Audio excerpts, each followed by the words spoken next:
This is Orson Welles, speaking from London.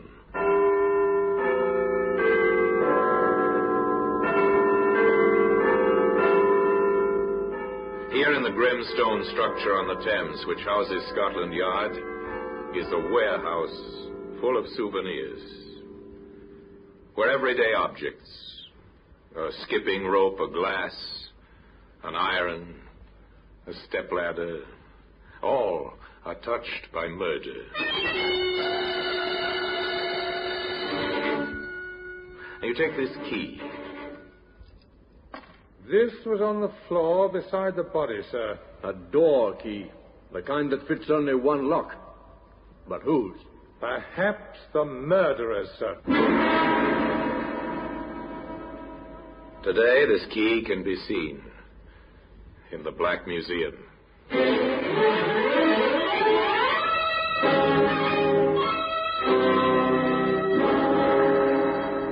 From the annals of the Criminal Investigation Department of the London Police, we bring you the dramatic stories of the crimes recorded by the objects in Scotland Yard's Gallery of Death, the Black Museum.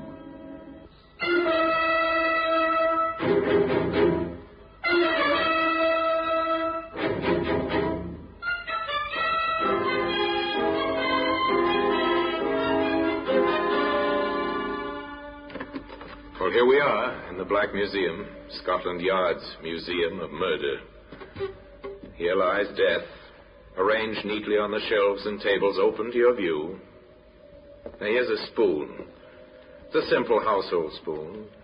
Our murderer was meticulous. With this, he measured out a careful dose of poison. That oar up there on the wall, that was used by the stroke of a famous rowing aid at Henley. Later, it was used in anger, swung at a man who stood on the edge of a pier, stunning him. The man drowned in the Thames very quickly. Ah, here we are. Here's the key. An ordinary key. The kind used to open most of the front doors in London. Once this key was in the pocket of a man who was waiting for another in his room at the Kingsley Arms Hotel in Surrey. Regan? Oh, I'm sorry. Excuse me, sir. I'll just turn the bed down. Certainly. I'm waiting for Mr. Regan. You don't happen to know what time he'll be back, do you? No, sir, but if you wait here, you're sure to catch him. Thanks, I will. I particularly want to see him. The conversation lapsed. The visitor sat down again. The maid completed her work and left, stealing a glance at the young man as she closed the door behind her. Night fell. Lights came on in the guest bedrooms. But in one room, the number on the door was 22. A man sat alone in the darkness, waiting. The night passed, and morning came. In the hotel, there were beds to be made, rooms to tidy.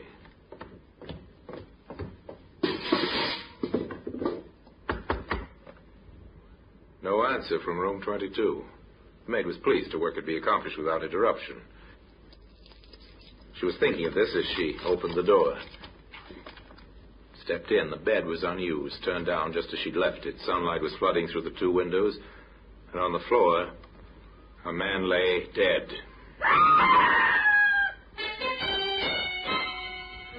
The manager called the police. The police requested the assistance of Scotland Yard, and Inspector Sidney Russell and Detective Sergeant Hobbs were sent down to Surrey.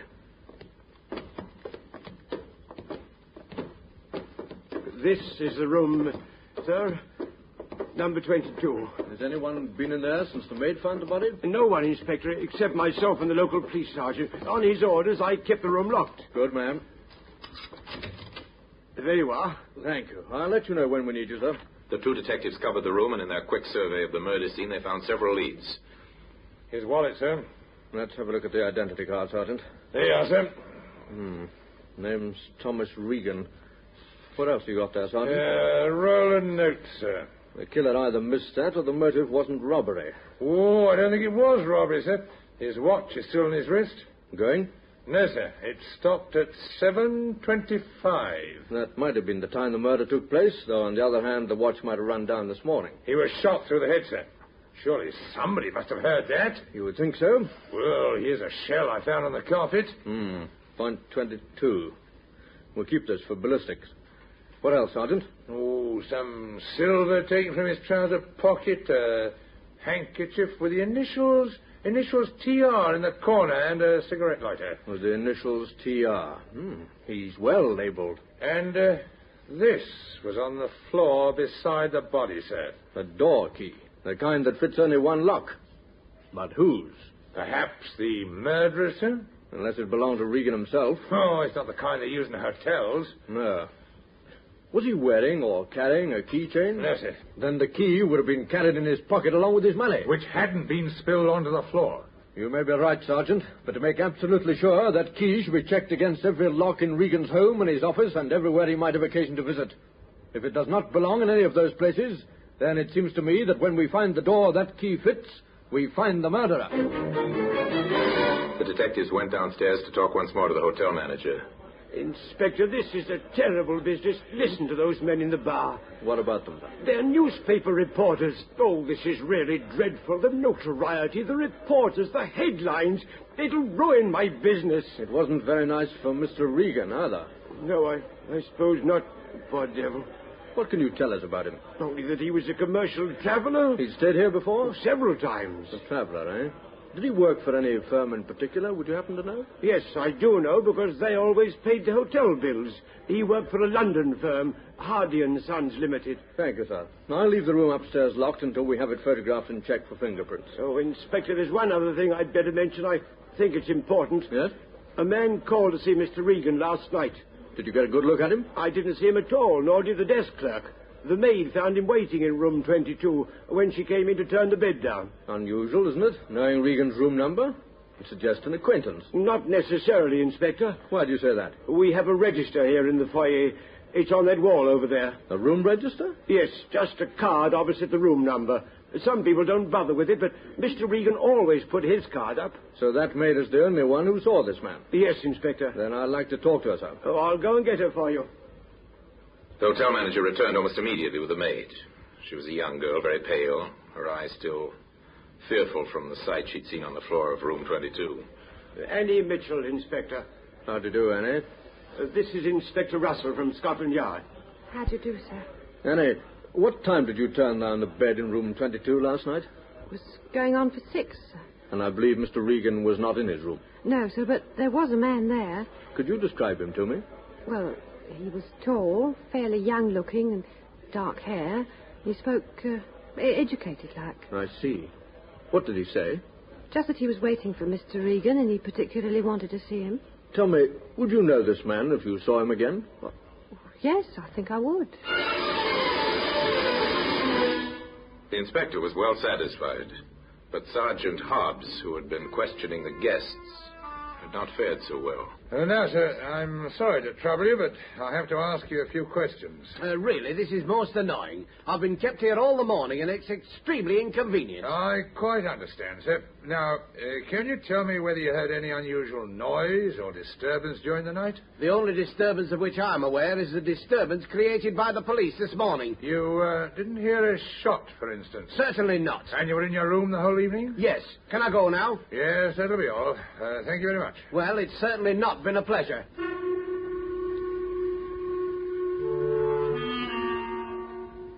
It seems nobody heard a shot last night, sir. Nobody at all. Not a single guest, even those occupying adjoining rooms.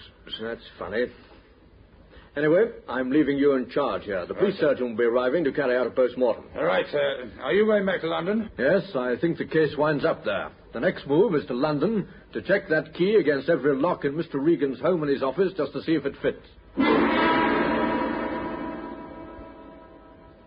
I'm very sorry to bother you, ma'am, but I'd like to go right over the house, if you don't mind, trying the locks, and if there are any cases or cupboards, etc., that I might miss, I'd be very pleased if you'd point them out to me.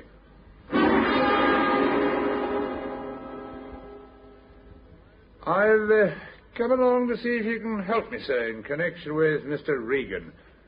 I want to know if there's any desk or a cupboard in his office, or the office door itself, which has a lock for which this might be the key.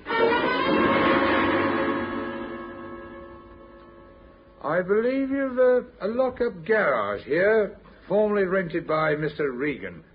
It must, of course, have a lock, and I'll be glad if you'd allow me to compare the lock with this.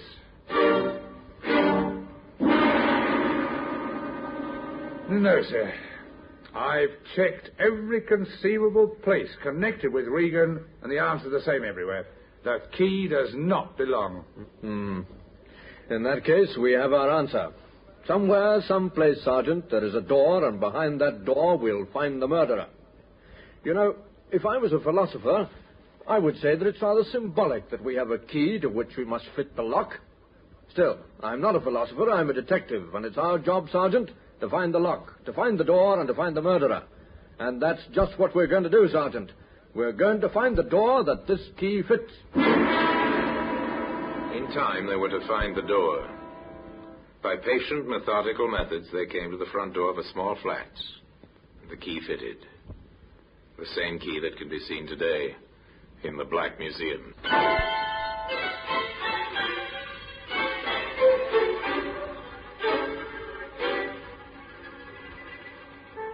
Inspector Russell went back to London, certain that the crime had motive, and that the motive would only be found by a search into the habits and associations of Thomas Regan. His first call was to the offices of Hardy & Sons, Limited, where he was speedily ushered into the presence of the reigning Mr. Hardy. Come in, Inspector. Sit down. Thank you, sir. Shocking business. Now, who could have wanted to kill poor Regan? That's what we're trying to find out. Of course. Shocking. One of our best travelers. What do you know of his personal life, Mr. Hardy? I may be able to help you there, Inspector. I believe in taking an interest in my employees. I've always encouraged them to bring their troubles to me. And Regan had troubles? Yes. He was a bachelor. Rather a gay one at times. I suspect he was having trouble over a woman. Yes? A married woman. She kept on ringing up to speak to him, and the thing spread in the office. He was rather embarrassed and slightly worried about it all. Do you happen to know the woman's name, Mr. Hardy? I'm afraid I can't help you there, Inspector, though, wait a minute. Yes? He did mention something. That's right. I've got it now. He didn't want to tell me her name. That's a pity. But in admitting she was married, he did tell me that her husband was a doctor on hospital duty. A doctor? Yes, and one other thing I recollect. He mentioned her first name. It was Lyndall. And I have information that the man we want to interview is young. That suggests a hospital intern. Yes, with a wife named Lyndall. Not very much to go on, Inspector. It might be quite a help. He never told you, I suppose, whether it was a London hospital or not? He never said so, but I'm quite sure it would be. At least the wife lives in London. What makes you think that? Well, the number of telephone calls that woman made to Regan. Nobody could afford that many trunk line calls. So they began in London, St. Bartholomew's Hospital. An intern or a young doctor whose wife's name is Lyndall. The registrars of the big hospitals consulted their records, made special inquiries. St. Thomas's, Westminster, Guy's. Each one of them returned to shake his head. There are several hundred hospitals in the London area.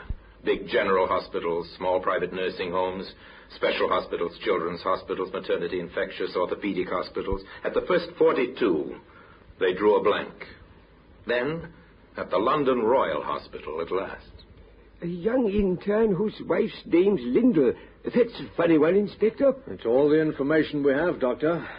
It's useless to ask, I suppose, whether you might have this man on your staff. But we do have him. What? Well, at any rate, one of our interns has a wife named Lyndall, Dr. Bowen. Dr. Felix Bowen. I'll send for him, shall I? No, wait, Doctor.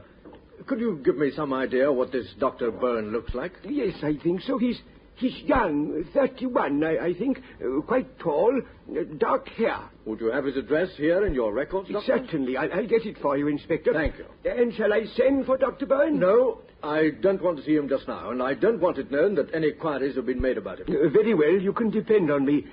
Is he in some kind of trouble? Nothing to worry about just yet, sir. Now, if you'll get me that address... Patients had paid off. The 43rd Hospital. Now, to interview Lyndall Bowen. Inspector Russell went to the address he'd been given, a small flat in a good residential district. The lock on the door fascinated him. The urge to try out the key in his pocket was almost overwhelming. But instead, he knocked.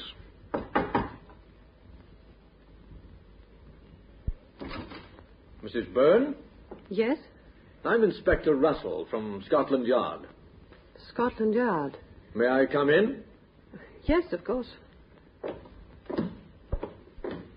Thank you. She was young, an attractive woman, but her eyes were frightened. Mrs. Byrne, when did you last see Thomas Regan? Regan? Thomas Regan? I think you know who I mean. But I don't, Inspector. I'm very sorry. Not at all, ma'am. Perhaps I'm mistaken. Well, of course, I've read about him in the papers. That is, if it's the same, Mr. Regan. It is the same. Mrs. Byrne, with your permission, I'd like to conduct a small experiment. Experiment? I don't understand, Inspector. It's quite simple. This key. Key? I'd like to try it in your front door. But Of course, if you choose to say no, then I won't be able to try it. You won't? But I also ought to warn you that I can return in a very short time with a warrant. All right. Try it. Thank you, Mrs. Byrne. I'll just open the door and insert the key. The key turned, effortlessly and easily. Hope died in the woman's eyes. The inspector from the yard took out the key and closed the door again. And now, Mrs. Byrne, you and I are going to have a talk about Thomas Regan.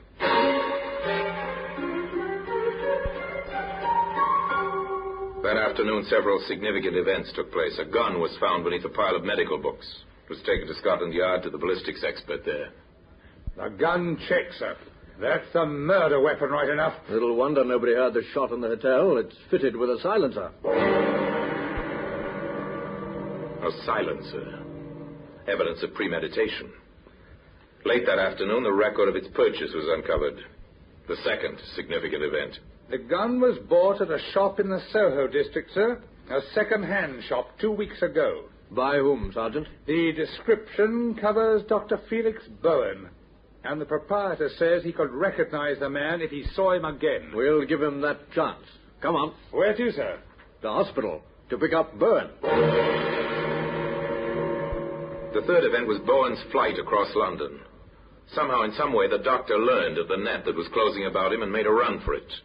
He was gone when the detectives reached the London Royal Hospital. They drove to his home, but he wasn't there.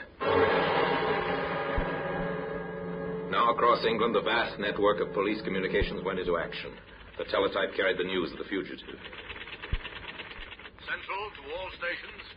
General alarm for one Dr. Felix Byrne, age about 31, 6 feet tall, dark hair. Educated voice, quietly spoken. Wanted on suspicion of murder.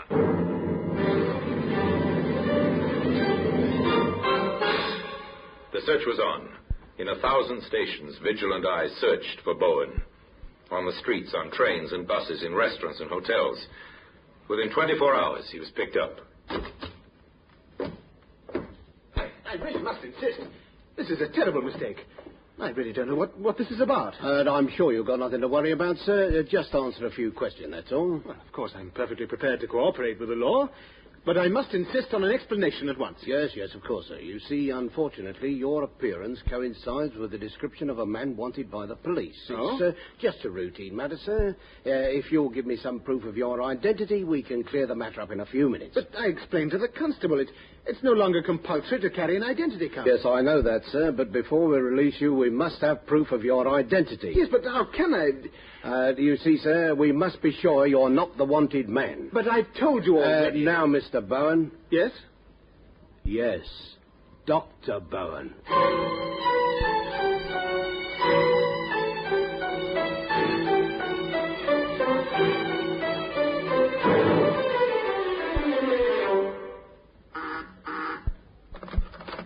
Inspector Russell? This is Sergeant Thompson, sir. Hired.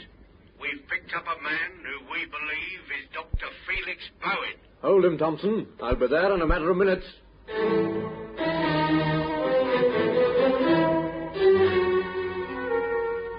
It was Bowen, right enough. But if Inspector Russell hoped for an easy confession, he was disappointed. The doctor was defiant and tight-lipped. I know nothing, I tell you, nothing whatever. This whole thing is an outrage. I must remind you, sir, that your wife has made certain admissions. My wife? What has she told you? That she and Regan were having a love affair. that you found out. And the day before last, you went down to Surrey to see Regan. You returned late that night. Did I? And under a pile of medical books in your bookcase, we found the gun you used. The game's up, Bowen. The game is never up, Inspector, until it's lost. The evidence they had accumulated was impressive. But juries are cautious, and defense counsels are often very smart. There had to be no loopholes. There had to be complete corroborating evidence. I think we've got our man all right. The next thing is to prove it beyond all shadow of doubt. What's the next move then, sir? Well, Sergeant, there's one person who got more than a passing glimpse of the murderer. Oh, you mean Annie, the maid at the hotel? Right. We'll see how Mr. Bowen fares on an identification parade. I have a feeling he won't fare too well. Now, Annie, I expect you've heard of an identification parade. Yes, sir, like they have on the films. That's right, Annie, but this is not a film. This is the real thing. Before we go into the next room, I want to impress on you how important it is that you make no mistake. A man's life may depend on your judgment. So when you answer me, make sure, absolutely sure, beyond any shadow of doubt, the man you identify is the man you saw on the night of the murder. Yes, sir. Right, then. Now, in the next room, there are 8 men. I want you to follow me into the room, take a good look at each of them, and see if you can pick out from amongst them the man you saw in room 22 waiting for Mr. Regan. Very well, sir.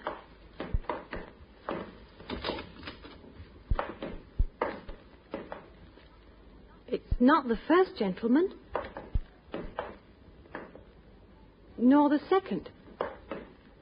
But this is the man, sir. That's a lie. Yes, and that's his voice. I'd know it anywhere. This is the man, Inspector.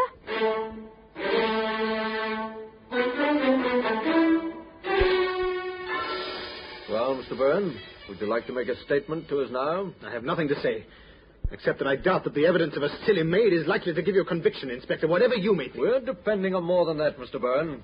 There are other witnesses, including a silent witness, a door key. That was careless of you, Mr. Byrne. Very careless indeed. Bowen was identified also by the owner of the second-hand shop as being the man who had bought the gun some 2 weeks before. With that, the case was complete. A door key had helped to find a murderer, and that selfsame key can be seen today in the Black Museum. Bowen killed the man who had stolen the affections of his wife. His was not a clever crime. It was premeditated, without a doubt, but clumsily conceived. For the young doctor was no student of the art of murder. Yet he might have escaped justice had not a key fallen from his pocket. A key which ultimately brought the police to his front door. And now, until we meet next time in the same place, and I tell you another story about the Black Museum, I remain, as always, obediently yours.